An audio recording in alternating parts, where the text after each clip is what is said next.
8월 12일 토요일 아침입니다. 오늘도 주님과 함께하는 복된 날 되시기를 바랍니다. 찬송가 397장 부르시면서 주님께 나아갑니다.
이 아침에 주시는 주님의 말씀은 사도행전 21장 1절로 14절까지 말씀입니다.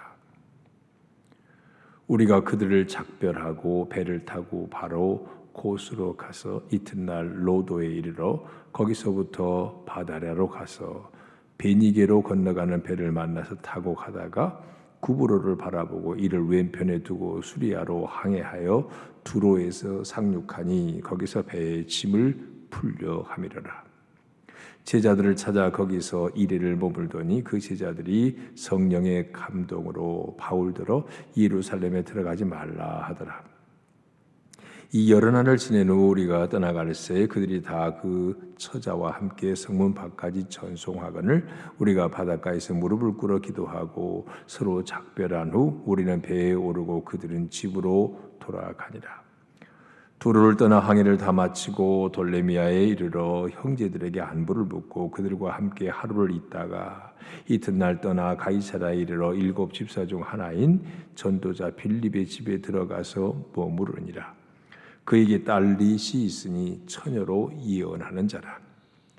여러 날 머물러 있더니 가가보라 하는 한 선지자가 유대로부터 내려와 우리에게 와서 바울의 띠를 가져다가 자기 수족을 잡아 메고 말하기를 성령이 말씀하시되 예루살렘에서 유대인들이 이같이 이 띠 임자를 결박하여 유대인의 손에 넘겨주리라 하거늘 우리가 그 말을 듣고 그곳 사람들과 더불어 바울에게 예루살렘으로 올라가지 말라 고나니 바울이 대답하되 여러분이 어찌하여 울어 내 마음을 상하게 하느냐 나는 주 예수의 이름을 위하여 결박당할 뿐 아니라 예루살렘에서 죽을 것도 각오하였노라 하니 그가 고난을 받지 아니하므로 우리가 주의 뜻대로 이루어지이다 하고 그쳤노라. 아멘. 예, 우리는 지금 예루살렘으로 올라가는 사도 바울의 이 여정을 함께 보고 있습니다. 어제도 좀 잠깐만 언급했죠. 우리 인생이 정말 생명보다 소중한 건 없는데 그 생명보다 소중한 게 있다면 사명이 아닐까. 주님께로부터 받은 사명, 감당하기까지 사는 것이 그리스도인의 삶입니다. 그래서 이 사명에 맞춰지면 주님이 우리를 데려가신다. 하나님이 사명을 맡기시고 이 땅에 보내셨고 그 사명 끝나면 하나님이 데리고 가신다. 그렇게 믿고 있습니다. 그래서 사명대로 사는 사람이 그리스도인의 삶입니다. 사명대로 산다는 말은 다른 표현으로 말하면 하나님의 뜻대로 사는 걸 말합니다. 우리는 하나님의 뜻대로 사는 게 쉽지는 않지만 또 하나님의 뜻대로 살면 그 얼마나 내 마음대로가 아니니까 얼마나 불행할까 혹 그런 생각을 할 수도 있는데 그렇지 않고요. 하나님의 뜻대로 사는 그 자체가 곧 행복이라는 거. 정말 주님과 깊은 관계 속에 있다면 그런 고백은 나올 겁니다. 오늘 바울의 인생은 사명에 붙들려 사는 인생이고 하나님의 뜻대로 사는 인생이었습니다. 그런데 바울이 그렇게 많은 고난을 당했지만 그거 불행으로 여긴 적이 있습니까? 한 번도 없죠. 비록 힘들고 어려웠지만 그는 그것이 제일 행복한 삶이었음을 성경 곳곳에서 그의 고백을 통해서 우리는 바울의 행복한 인생이로구나 우리 그걸 읽을 수 있습니다. 예루살렘에 올라가는 그 여정 오늘도 여러 곳을 거쳐서 올라가고 있습니다. 우리가 다 알지도 못한 지형들이죠. 우리가 그들 작별하고 그 배를 타고 바로 고스로, 로도, 바다랴 그리고 베니게, 구브로 쭉 그 도시들의 이름이 나옵니다. 이런 곳들을 이제 당시 이제 고대 문헌들 그 연구하는 것들에 의하면 이런 도시들마다요 문화 예술이 엄청 발달돼 있었다고 합니다.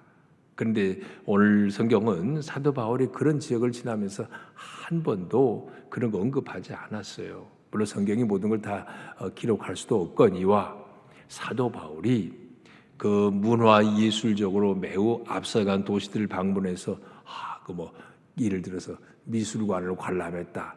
그럴 정도의 여유는 없었습니다.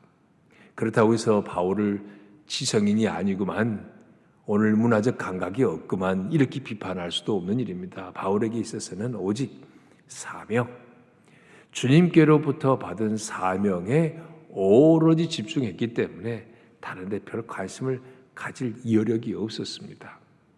그의 관심사는 오직 예수 그리스도의 복음을 땅끝까지 로마를 거쳐 서바나 스페인까지 그걸 땅끝이라고 생각했으니까요. 거기까지 복음 증거하는 그 일념을 가지고 그는 달려가고 있습니다. 여러분, 우리 오늘 그리스도인을 살아가면서 한번 생각해 보세요. 우리 관심사가 뭘까? 사람들은 자기가 관심 갖는 부분, 그 분야에 시간, 공을 들이잖아요. 돈을 들이고 그러지 않습니까? 그런데 그 어느 쪽에 관심사를 갖냐에 따라서 사실 그 사람의 가치관이 뭔가도 알 수 있거든요. 그럼 요즘식으로 말하면 예수 믿어도 막 그냥 주식이나 로또나 이런 데 완전히 집중하고 있는 사람. 밥 먹고 허구하는 날, 허구한 날 지식 수세나 시세나 보고 하루 종일 그거 보고 앉아 있는 거.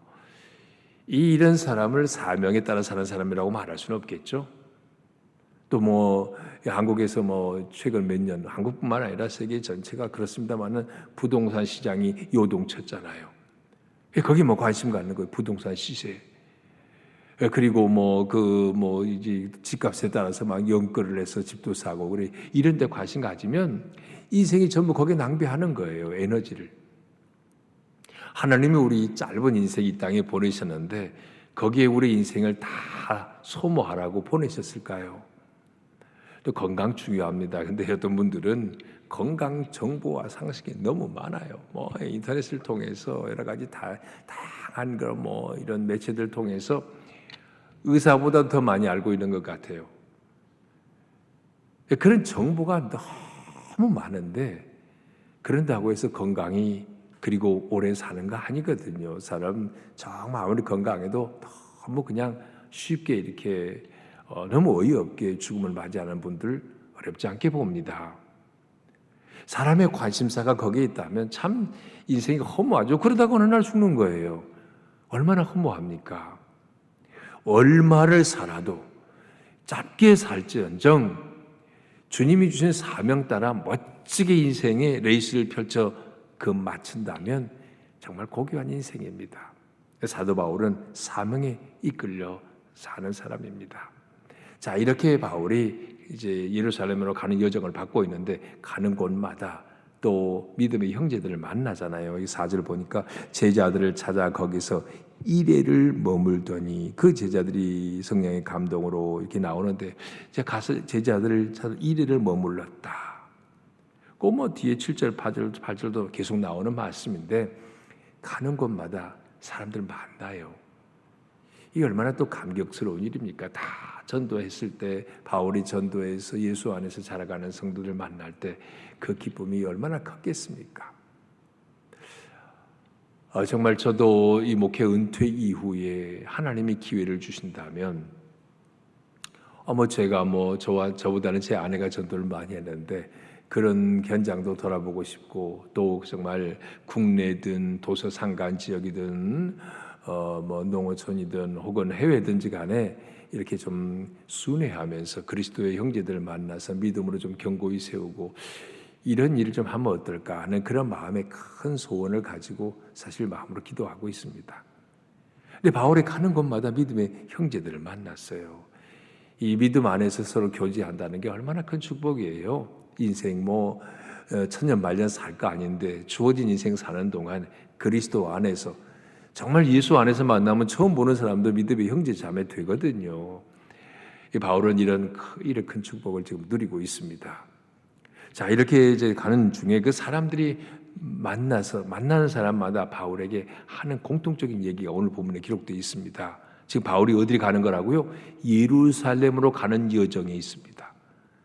그래서 사람들이 바울더러 예루살렘 가지 말라고 만류합니다. 오늘 본문에 계속 나와요. 4절 보니까 자, 제자들을 찾아 거기서 이레를 머물더니 그 제자들이 성령의 감독으로 바울더러 예루살렘에 들어가지 말라 하더라. 바울 목사님, 바울 선교사님, 예루살렘 올라가지 마세요. 그거 가시면 핍박당하고 죽을지도 몰라요. 가지 마세요. 성령께서 우리에게 가지 말라고 말씀하시네요. 이렇게 형제들이 바울의 예루살렘 행을 만류하고 있습니다. 지금 오늘 본문에 나중에 여기 10절, 11절까지도 계속 만류하는 얘기가 나와요. 우리가 이런 걸 볼 때 성경 분명히 여기 말이죠. 그들이 성령의 감동으로 바울더러 예루살렘에 들어가지 말라 하십니다 라고 제자들이 바울에게 말했어요. 그럼 우리 여기서 궁금한 건 뭐냐? 분명히 사도 바울에게는 성령께서 예루살렘도 가고 로마도 보아야 하리라 이런 확신을 심어주셨는데 이 성령이 다른 성령이신가요? 바울에게 예루살렘으로 가라고 하신 성령과 그 제자들 믿음의 형제들이 성령께서 사도 바울 목사님 예루살렘 가지 말라 하시던데요. 도대체 이 둘 사이에 누구 말이 옳냐고요? 성령이 다르냐고요? 충분히 이런 오해와 이런 의문이 제기될 수 있어요. 근데 이렇게 생각합니다. 어디 성령이 다르겠습니까? 같은 사람을 두고 성령이 다른 말씀을 또 하실 리도 없고요. 이거는요, 이 제자들이 그리스도인들이 바울을 만류하는 것은 바울을 사랑하기 때문에. 아니 바울 목사님 할 일이 많지 않습니까? 수많은 교회를 세우고 그들을 훈련하는데 앞으로도 귀 쓰임 받아야 하는데 예루살렘에 가시다가 돌아가시면 우리 어떠냐고요? 어떡하냐고요? 이래서 그런 간절한 마음에서 사랑의 마음에서 만류하는 것이 아니겠느냐 싶어요. 근데 사도 바울은 그 만류를 듣지 않습니다. 거부합니다. 왜냐하면 그 마음 가운데 성령께서 설령 저들을 통해서 나보고 예루살렘 올라가지 말라고 말씀하였다 할지라도 내게 주신 확신은 그건 하나님의 본심이 아니야. 주님께서는 내가 예루살렘에 가서 유대인들을 바로 그를 대상으로 복음을 전할 어떤 그것을 하나님이 원하고 계시는데 그 하나님의 본심을 바울은 읽은 겁니다. 그래서 또 다른 사람들이 이렇게 만류해도 예루살렘 가는 길을 중단하거나 포기하지 않았습니다. 자, 가는 여정에 또 반가운 사람 하나를 만나요. 이제 이 7절 두로 떠나 항해 마치고 돌레미아에 이르러 형제들에게 안부 묻고 그들과 함께 하루를 있다가 이튿날 떠나 가이사라에 이르러 7 집사 중 하나인 전도자 빌립의 집에 들어가서 본문이야. 빌립이라는 사람, 초대교회 처음 세워진 7명의 지도자 중에 한 사람. 집사란 말이 안 나오지만 여기는 집사라고 나오는데 영어 성경 에반젤리스트, 전도사로 나오고 전도자. 자, 이 빌립 제일 먼저 그때 7명의 사람 중에 처음 나온 사람이 스데반, 슬리반, 빌립, 프로오로, 니가노르, 디모, 바메난, 니골라 이렇게 7명인데 첫 이름으로 거명된 스데반은 돌 맞아 순교했습니다. 그때 앞장선 사람이 사도 바울이에요. 야, 오늘 본문에 보면 이걸 격세지감이라고 해야 할까요? 이게 한 20년쯤 됐습니다. 20년 전에 스데반과 이 초대교회 7명의 사람들 가장 선봉에서 핍박을 가하던 사람이 사도 바울이에요. 오늘 본문의 바울. 그때는 이제 성경에 사울이라는 이름으로 쓰였죠. 그런 그가 이방인의 복음 전도자가 돼서 수많은 복음의 열매를 거두고 지금 예루살렘으로 올라가는 도중에 빌립을 만납니다. 그러니까 옛날 말로는 빌립과 이 바울 사이는 원수 사이예요. 천지 원수 사이고 바울은 핍박하는 자요, 빌립은 핍박당하는 자였습니다. 그런데 20년 세월이 지나서 사도 바울이 완전히 바뀌어서 성령에 사로잡힌 복음의 포로가 되어서 복음의 증인로 만나게 된 겁니다.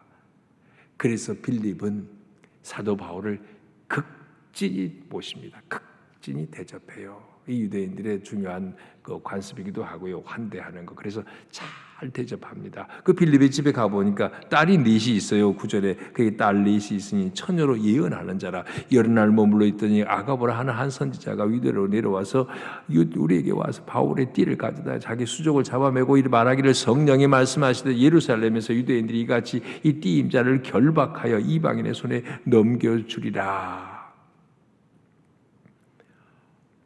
이 예언하는 딸 넷, 그리고 아가보라고 하는 예언자 하나같이 공통적으로 하는 말이 뭐라고요? 여기 10절에 12절에 나오죠. 우리가 그 말을 듣고 그곳 사람들과 더불어 바울에게 예루살렘으로 올라가지 말라 권하니, 모두가 하나 같은 말은 뭐냐면 바울 선교사님 예루살렘에 올라가지 말라고 성령께서 말씀하시네요. 아까도 말했죠. 사랑의 말, 사랑의 마음으로 하는 말이기도 하고 또 그들에게는 성령께서 직접 그렇게 말씀했다고 봅니다. 그런데 결국 성령께서 그들을 통해 바울에게 이렇게 말씀하신 이유는 결과적으로 보면요, 뭐라 그럴까요? 바울을 주님께서 더 견고하게 무장시키는 일이 아니었을까? 결론적으로 보면 그래도 올라갔잖아요. 환난 핍박 기다리고 해도 내 죽음도 각오돼 있다. 이제 그 밑에 나와요. 13절에. 그걸 올라가잖아요. 그러니까 수많은 믿음의 형제들이, 사이비들의 말이 아니에요.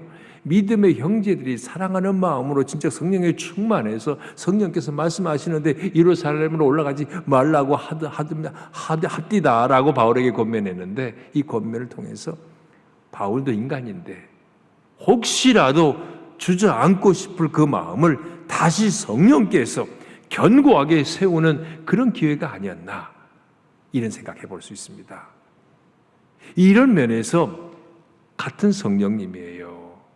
그런데 어쩌면 바울에게 두려움과 염려에 빠지지 않도록 바울을 시험하고 더 견고히 세우는 그런 일을 위해서 주변에 예언하는 사람들 통해서 올라가지 말라 이런 말을 하지 않을까라고 생각해 볼 수 있습니다.